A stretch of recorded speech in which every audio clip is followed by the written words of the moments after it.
ABP 24 news पर वक्त हो गया है फास्ट से भी फास्ट खबरों का। प्रधानमंत्री ने गुड फ्राइडे के दिन ट्वीट करके सभी को गुड फ्राइडे की शुभकामनाएं दी और लिखा, गुड फ्राइडे हमें जीसस क्राइस्ट का व्यवहार और लोगों के प्रति उनकी महानता की याद दिलाता है।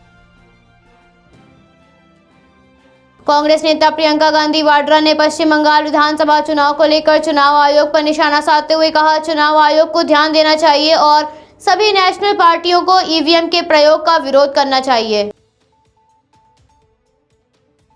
एंटीलिया मामले में एनआईए को बड़ी सफलता हाथ लगी है। दरअसल एनआईए को निलंबित पुलिस अधिकारी सचिन वाजे की करीबी एक सहयोगी महिला को हिरासत में लिया है, जो सचिन वाजे के साथ 5 स्टार होटल में नजर आई थी। माना जा रहा है इस महिला से सचिन वाजे के कई राज पता चल सकेंगे।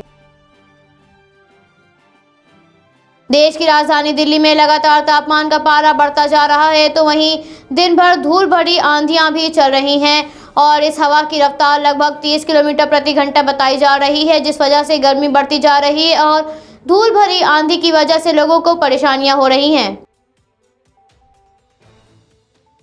माइक्रोसॉफ्ट ने नोएडा में एक बड़ी डील के तहत नोएडा प्राधिकरण सेक्टर 145 में 60,000 वर्ग मीटर जमीन खरीदी है, जिसकी कीमत लगभग 103 करोड़ रुपए है और इससे अनुमान लगाया जा रहा है कि माइक्रोसॉफ्ट के निवेश से नोएडा सॉफ्टवेयर हब बनेगा।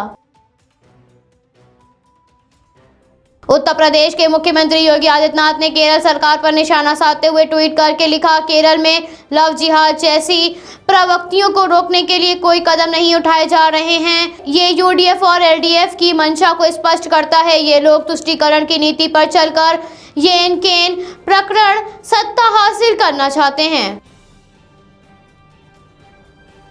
प्रमुख अखिलेश यादव ने भाजपा सरकार पर निशाना साधते हुए कहा, भाजपा ने पीपीएफ, बुजुर्गों, कन्याओं, आम जनता की छोटी बचत पर ब्याज दर और घटाने का षड्यंत्र रच के देश भर के बुजुर्ग महिलाओं का आम लोगों में ये डर बैठा दिया है कि उनकी जमा राशि पर ब्याज 0 तक हो सकता है। भाजपा सरकार का ये फैसला हमेशा के लिए वापस लेना चाहिए। देश की राजधानी लखनऊ में कोरोना दिशा निर्देशों का उल्लंघन करने वालों पर प्रशासन पूरी तरह से सख्ती बरत रहा है, जिसके चलते जिले में 7 जगहों को सील किया गया है, जिसमें Fun Republic mall, My Bar Headquarters, Panchvati sweets, mega shop और अन्य स्थान शामिल हैं। उत्तर प्रदेश के उप मुख्यमंत्री केशव प्रसाद मौर्य ने केंद्रीय सड़क परिवहन एवं राजमार्ग मंत्री नितिन गडकरी और रक्षा मंत्री राजनाथ सिंह के लखनऊ आने पर उनका स्वागत और अभिनंदन किया। उत्तर प्रदेश की राजधानी लखनऊ में सड़क एवं परिवहन मंत्री नितिन गडकरी, रक्षा मंत्री राजनाथ सिंह ने पहुंचकर योगी आदित्यनाथ के साथ मिलकर आधुनिक तकनीक पर बने फ्लाईओवर का उद्घाटन किया। ये फ्लाईओवर सीतापुर रोड से मुंशी पुलिया होते हुए पॉलिटेक्निक की ओर जाने वाले कुकरेल फ्लाईओवर से होकर कालिदास मार्ग और एयरपोर्ट तक जाने वाले वाहनों को तेज गति प्रदान करेगा।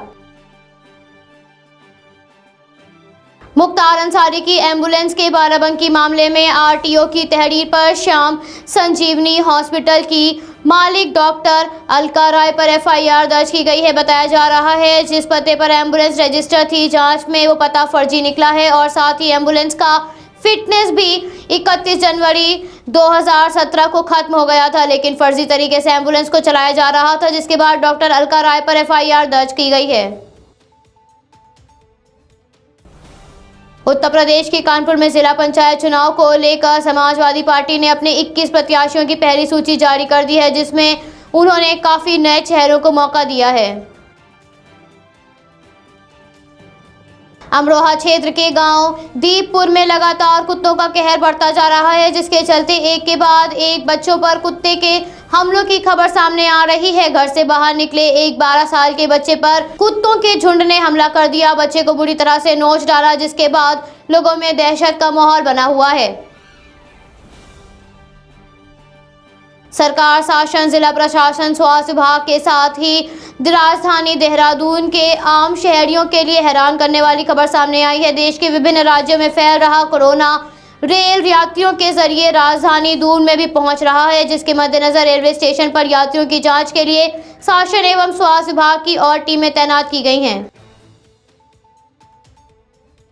उत्तर प्रदेश के सिद्धार्थनगर में एक विस्फोट की घटना सामने आई है, जिसमें दुकान में इतना जोरदार विस्फोट हुआ कि आसपास के घरों की दीवारें गिर गईं। वहीं इस घटना में एक की मौत हो गई और एक गंभीर रूप से घायल हुआ है। हालांकि पुलिस अभी तक घटना का कारण नहीं बता पाई है। हरिद्वार में चल रहे कुंभ मेले के लिए श्रद्धालुओं की सुविधा को ध्यान में रखते हुए सरकार ने बड़ा फैसला लेते हुए बताया, विभिन्न राज्यों से आने वाले श्रद्धालुओं के लिए 500 रोडवेज बसें चलाई जाएंगी। ये बसें 8 से 15 अप्रैल के बीच होने वाले शाही स्नान में जाएंगी। उत्तराखंड के हरिद्वार में चल रहे महाकुंभ के दौरान कई अनोखी बातें सामने आई हैं। इसी बीच एक ऐसे नागा साधु की तस्वीर सामने आ रही है जिन्होंने 27 सालों से अपनी दाढ़ी नहीं बनाई और उनकी दाढ़ी की लंबाई 6.25 फुट बताई जा रही है। कुंभ के दौरान नागा बाबा की दाढ़ी श्रद्धालुओं के लिए आकर्षण का केंद्र बनी है। मध्य प्रदेश के मुरैना में एक ऐसी घटना सामने आई है जिसमें सभी के दिल दहला कर रख दिए हैं। दरअसल पति ने अपनी पत्नी, बेटे व बेटी की हंसिया और चाकू की मदद से गला रेत कर हत्या कर दी और उसके बाद खुद भी फांसी के फंदे से लटक गया। हालांकि पुलिस के मुताबिक घटना की वजह अभी तक पता नहीं चल पाई है। टीएमसी नेता यशवंत सिन्हा ने प्रधानमंत्री मोदी पर हमलावर होते हुए कहा, पीएम मोदी भाजपा के डर्टी ट्रिक्स विभाग के प्रमुख हैं। तो वहीं उन्होंने कहा, पश्चिम बंगाल की मुख्यमंत्री ममता बनर्जी भारी मतों से चुनाव जीतेंगी और शुभेंदु अधिकारी उनके आगे नहीं ठहर पाएंगे।